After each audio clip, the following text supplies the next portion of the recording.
ఒకేసారి 3 నెలల రేషన్ బియ్యం. వచ్చే నెలలో పంపిణీకి పౌర సరఫరాల శాఖ ఏర్పాట్లు. ఎల్‌నిఓ ప్రభావంతో కేంద్రం ముందస్తు చర్చలు. ఈ కేవైసీ పూర్తిగా సన్నబియ్యం. ఎంత పెద్ద డ్రామా అంటే మిత్రులారా, ఈ 3 నెలలు నేను బియ్యం గురించి చెప్తానండి. ఈ పెద్ద డ్రామా బియ్యం గురించి. ఎంత పెద్ద డ్రామా నేను వర్ణిస్తా. మీరు వినాలి. ప్రతిసారి ఇగో గోదాములు ఖాళీ లేవు. బియ్యం మొత్తం తడిసి ముద్దవుతున్నాయి. పెద్ద ప్రజల మీద ప్రేమ ఉన్నట్టు, ప్రజల కోసమే పుట్టామని చెప్పినట్టు ఇదొక డ్రామా. నెల నెలలు ఇస్తే ఏమవుతుంది మరి? ఒకేసారి ఎందుకు ఇచ్చుడు? నెలకోసారి 3 నెలలు తీసుకుంటాం. పెద్ద సమస్య ఏందని దీంతో 3 సార్లు తంబేయాలి మనం. 3 సార్లు తంబేయాలి మనం. 3 ఓటీపీలు వస్తాయి. 3 సార్లు తీసుకోవాలి. ఇంకోటి దీనికి పెద్ద లింక్ ఏంటంటే ఈకేవై చేయాలి. మిత్రులారా నేను కూడా చేసుకోవాలి. ఇవి ఈకేవై చేసుకోవాలి. July 30 last chance. ఇది గవర్నమెంట్ ఇచ్చిన డిక్లరేషన్. మరి ఎప్పుడు పారం అనేది తెలియదు కానీ జూలై 30.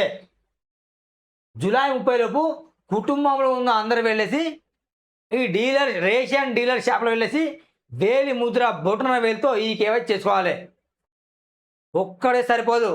మరి డీలర్ షాపులు ఓపెన్ ఉంటలేవాట. మరి ఎట్లా చేసుకోవాలి ఏందనేది సతమతం అవుతాను. ఈ కేవై అందరు చేసుకుంటే ఉంటుంది. రేషన్ లేకుండా పోతాట. రోజు ఒక సమస్యనే బాయ్ దీంట్లో. ఆధార్ కార్డుకు మొబైల్ లింక్ చేయమంటారు, రేషన్ కార్డుకు మొబైల్ లింక్ చేయమంటారు, ఓటర్ ఐడికి సర్రని చెప్తారు. అన్నీ చేసుకోవాలి మనమే. ఈ అధికారులకు జీతాలు బొక్క అనిపిస్తాను నాకు. మీరే ఇంటికి వచ్చి చేసుకోవచ్చు కదా బాయ్. మీరే ఒక్కొక్కరు ఇంటికి తిరిగేసి ఇంట్లోనే చేస్తే ఎంత బాగుంటుంది. టెన్షన్ మీ దగ్గర క్యూ లైన్లో ఉండడం అవసరం లేదు. మీరే ఇంటికి రండి. గమనించండి పేద ప్రజలారా, ఇది ఒక కుట్రలో భాగం. ఇది వాళ్ళే ఇంటికి వచ్చేస్తే ఎవరుండరు. ప్రతి ఒక్కరికి న్యాయం జరుగుతుంది. వాళ్ళు రారిగా క్యూలో నిలబడి చేసుకోవాలి మనం. రోజుకు 10 మంది చొప్పున 10 ఇళ్ళ చొప్పున ఇస్తే వాళ్ళే వచ్చి అందరికి అప్డేట్ చేసేసి చాలా బాగుంటుంది. అట్లా చేయరు వాళ్ళు. నువ్వు క్యూలో నిలబడాలి, నువ్వు ఎండలు నిలబడాలి, సావాలి. అదొక బాగుంటుంది. ఆ వార్తలు బాగా రోజులు రావాలి, ఎందరు చచ్చిపోయిన అనేది. ఆధార్ కార్డుతో మొబైల్ లింక్ అని ఇదో పెద్ద తలకాయ నొప్పి. మళ్ళీ అప్డేట్ చేసుకోవాలి. దానివల్ల డబ్బులు కట్టాలి. ఇదో తలకాయ నొప్పి. మళ్ళీ ఏదో ఒకటి ఉండాలి. మీ సేవకు రోజు గిరాకీ కావాలి. ఏదో ఒకటి వాళ్ళకు కూడా గిరాకీ వెళ్ళాలిగా. ఈ పని అన్ని గవర్నమెంట్ అధికారులు మరి వాళ్ళ ముఖ్యమైన జీతాలు తింటారు. వాళ్ళే ఇంటికి వచ్చి ఆధార్ అప్డేట్ చేయొచ్చు, వారే ఇంటికి వచ్చి సర్వ్ చేయొచ్చు, వారే ఇంటికి వచ్చి పాన్ కార్డు, వాళ్ళే ఇంటికి వచ్చి మొత్తం పనులు చేయొచ్చుగా. ఇక ఉద్యోగాలు కల్పించాలి. మరి ఈ పని చేసుకోవడానికి ఊరికొకరిని చేస్తే తెలంగాణ రాష్ట్రంలో ఈజీగా 30 ఉద్యోగాలు వస్తాయి. 30,000 మంది నియమించండి ఈ పని కోసం.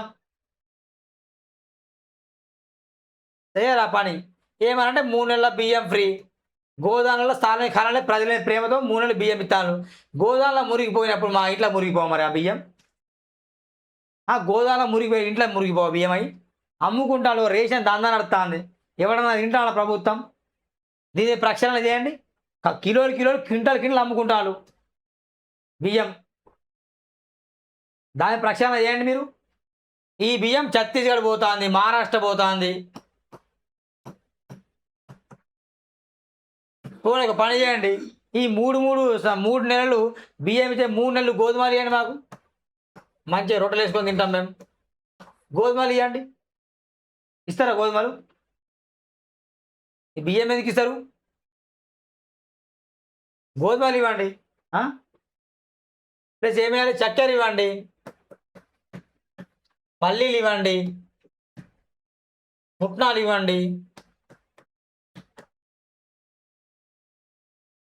ఇవన్నీ ఇస్తారా? ఏమి ఇస్తారు మీరు? 3 నెలలు ఫ్రీ. ఈ కేవై చేసుకోండి. మరి లైన్ నిలబడండి, సావండి. ఇంటికా చేయండి. మీరు దమ్ముంటాయి అవి చేయండి. మీకు ఓన్లీ 3 నెలలు గుడ్లు ఇవ్వండి మాకు. ఒకటిసారి మంచిగా తింటాం మేము రోజు ఒకటి ఉడకబెట్టి. అరే వా ప్రభుత్వం మంచి పైతానా అని అనుకుంటా. గుడ్లు ఇవ్వండి మంచిగా. 3 నెలలు ఒకరోజు చికెన్, ఒకరోజు మటన్, ఒకరోజు బిర్యానీ. ఎందుకు ఇయ్యరు?